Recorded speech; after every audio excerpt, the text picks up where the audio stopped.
Hello everybody, Christian from Treasure Town here, and today I wanted to give you an update about another crazy coin that I have recently found out about. It's a 1970 quarter. There's already one that's struck on a foreign planchet that's pretty crazy. I've already discussed it, and we'll talk about that a little bit in this video, but this one was literally struck on a Barber quarter. So I'm going to be going over all the information that we know about this. It's one of those coins that really just makes you think, wow, there's some crazy stuff that has gone on at the mint, and it seems a little bit suspicious, but regardless, I wanted to cover it, let you know what we know, and let's head into the presentation for a quick overview on this and some other similar Overstruck coins like it, except this one is just so much different from the others because of the difference and the time elapsed between the two coins that were struck on top of each other, at least in the United States. All right, let's head over.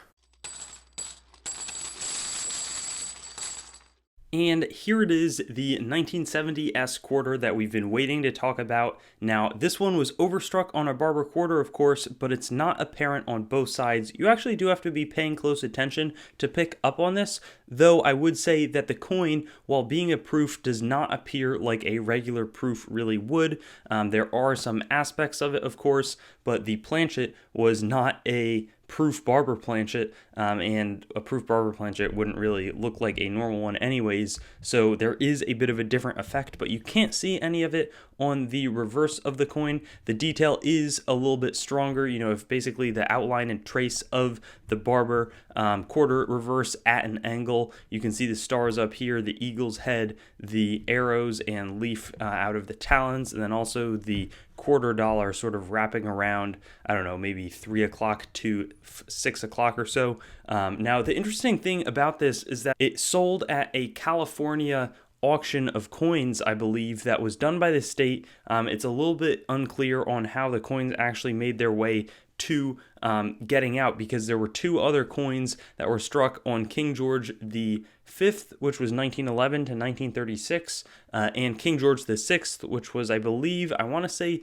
37 to 52. Don't quote me on that, but Canadian 25-cent coins, and those were similar planchets. This, of course, was also a different planchet because this would have been a silver coin underneath, whereas at this point they were striking these out of clad, sort of today's copper composition. Now here you can see that I've tilted the Washington obverse so that you can see more clearly the shield, which is apparent, and then sort of the talons, the leaf, the arrows, and the $quarter lettering. But again, this is now available for sale by Mike Byers. He's offering the coin for $75,000, though there aren't any sales. This is just an example of what the front of the Barber quarter, what a possible planchet could have looked like.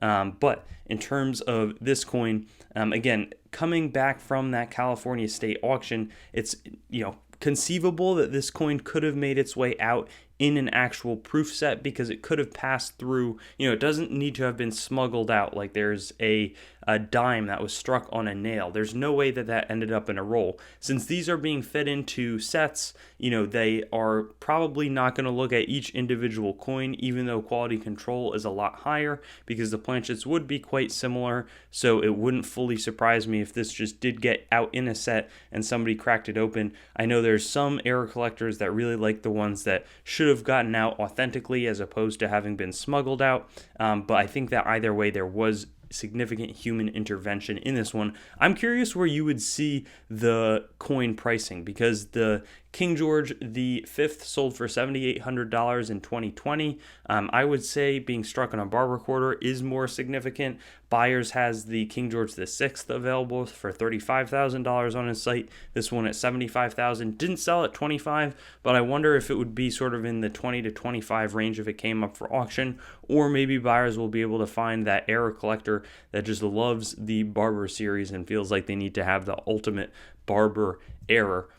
In terms of some similar coins that I just want to highlight, they happen, but they're almost always overstruck on coins of that year. So this one's overstruck on a silver dime. It's a double denomination. This one is struck on a Cuba 1 centavo, even a little bit crazier, but you have to remember we were producing coins for Cuba in 1943. So it would have been at the same mint. This could have fallen into the between the dies, obviously, and gotten overstruck, made its way out.